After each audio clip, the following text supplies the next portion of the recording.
Most people think extreme wealth creates freedom for everyone around it. It doesn't. It creates orbit. And the closer you get to the center, the less normal your life becomes. Level 1. The employee. You work at one of his companies. Not high up. Not important enough to get invited onto private jets or strategy retreats. You manage a mid-level operations team in a glass office building where everyone walks slightly faster whenever executives are nearby. The founder appears twice a year. Both times feel religious. People straighten their posture when he enters elevators. Assistants whisper into earpieces. Entire departments panic over PowerPoint fonts because one slide might end up in front of him for 7 seconds. You make $140,000 a year, which sounded rich when you were younger. But half the parking lot contains cars worth more than your salary. Every all-hands meeting includes phrases like changing humanity, reshaping civilization, long-term planetary impact. Meanwhile, you're arguing with accounting over reimbursement forms for airport meals. Then one random Tuesday, the billionaire replies to your internal post with great insight. 3 words. Your LinkedIn explodes overnight. Recruiters call nonstop. Co-workers suddenly act warmer around you. Your manager references your leadership potential during meetings where he previously forgot your name. Nothing about your actual life changed, but proximity to power behaves like power itself. Level 2. The neighbor. You bought a house in an ultra-wealthy area because your startup sold for enough money to upgrade your life. You thought you became rich. Then the billionaire moved into the estate across the lake. Now helicopters pass over your backyard twice a week. Security boats patrol the water during private events. Catering trucks arrive in convoys larger than wedding processions. One summer, his daughter has a birthday party. A-list celebrities arrive through side entrances, while local police redirect traffic around the neighborhood like a diplomatic summit is happening. Your son asks why their house has 2 houses. You explain that one is the guest house. He asks why guests need their own mansion. You don't have an answer. The strange part isn't the jealousy. It's the scale distortion. You used to feel successful driving your Porsche through town. Now you park farther away from restaurants because your car suddenly feels loud and performative. Nothing destroys your sense of wealth faster than living near someone who treats your entire net worth like vacation spending. Level 3. The college friend. You met freshman year before the money existed. Back when he microwaved ramen in dorm kitchens and borrowed your winter coat because he refused to buy one.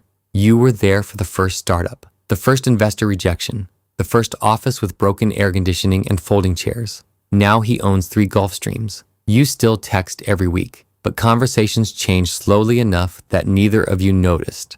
At dinner, he talks about senators the way normal people talk about dentists. His assistant interrupts meals to update him on acquisitions happening in Singapore. Every vacation requires security planning. One time you suggested a beach town you liked. His team rejected it within an hour because the local hospital infrastructure wasn't considered sufficient. You laugh together exactly like you used to, but every interaction now occurs inside machinery worth billions. The friendship survived. The environment around it didn't. Level 4. The sibling. Your brother became one of the richest people on earth. You became a surgeon.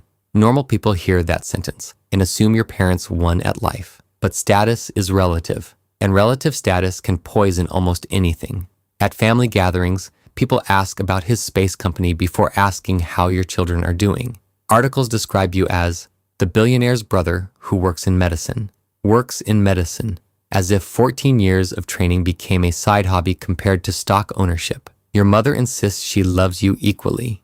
You believe her, right until reporters show up outside family events hoping your brother might appear. Then suddenly, everyone rearranges themselves around his schedule. Even absence creates gravity at that level. Last Christmas, he donated $300 million to a medical research center. The hospital where you work renamed an entire wing after him. You now perform surgeries under your brother's last name engraved in marble. Level 5. The spouse. When you met her, she was ambitious, charming, and merely rich.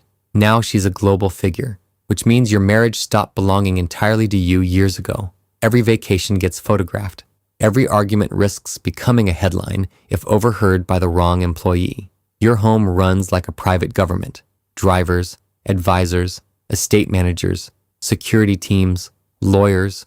One person handles flowers full-time. Another handles scheduling for household staff. There are meetings about meetings. You once tried booking a spontaneous anniversary trip yourself. Security shut the plan down within 2 hours because the route created unnecessary exposure variables. Exposure variables. That's what spontaneity becomes when wealth reaches institutional scale. People online think your life is paradise. They don't see the isolation. You can't tell if people like you or your access.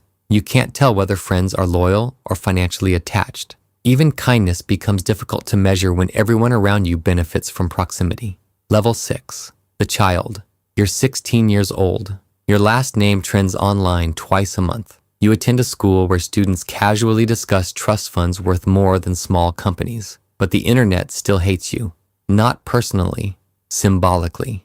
Your existence represents inequality to millions of strangers. You post one vacation photo and people calculate the value of the yacht in the comments. You wear a designer jacket once, and someone turns it into a viral thread about economic collapse. Security follows you everywhere, but emotionally you're alone most of the time, because nobody treats you normally. Teachers are careful around you. Classmates either envy you or fear you. Dating is impossible. Every relationship feels investigated before it even begins. One boy you liked secretly recorded conversations with you, hoping tabloids would buy them. Your mother cried harder than you did when the story almost leaked, not because of embarrassment, because betrayal becomes routine in families this wealthy. Level 7. The successor. You never officially agreed to inherit the empire. Everyone just assumed. By 32, you're sitting in boardrooms beside people who worked with your father before you were born. They smile at you politely while waiting for mistakes. You work constantly because competence is the only defense against accusations of nepotism. If profits rise, analysts credit your advisors. If profits fall, headlines blame declining second-generation leadership. You haven't had an uninterrupted weekend in 5 years. Your children know your assistant's voice better than yours. Sometimes you look at old photos of your father before the billions, back when he looked tired, but reachable. Now entire economies react to your family's decisions. Factories, retirement funds, political campaigns, universities, tens of thousands of livelihoods. The empire became too large to emotionally hold, but stepping away would feel like abandoning a country.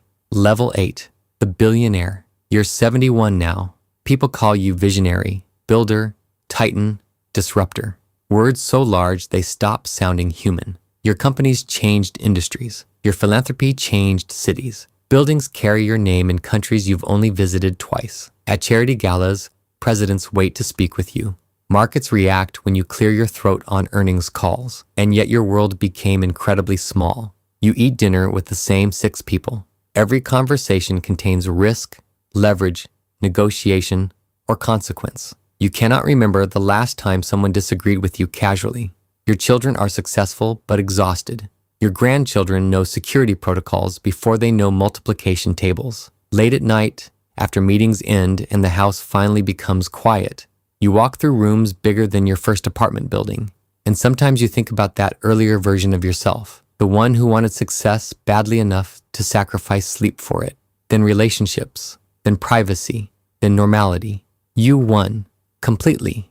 And somewhere along the way, your life transformed from a human experience into infrastructure. Because at extreme wealth, money stops being about comfort. It becomes scale. And scale changes everyone standing near it.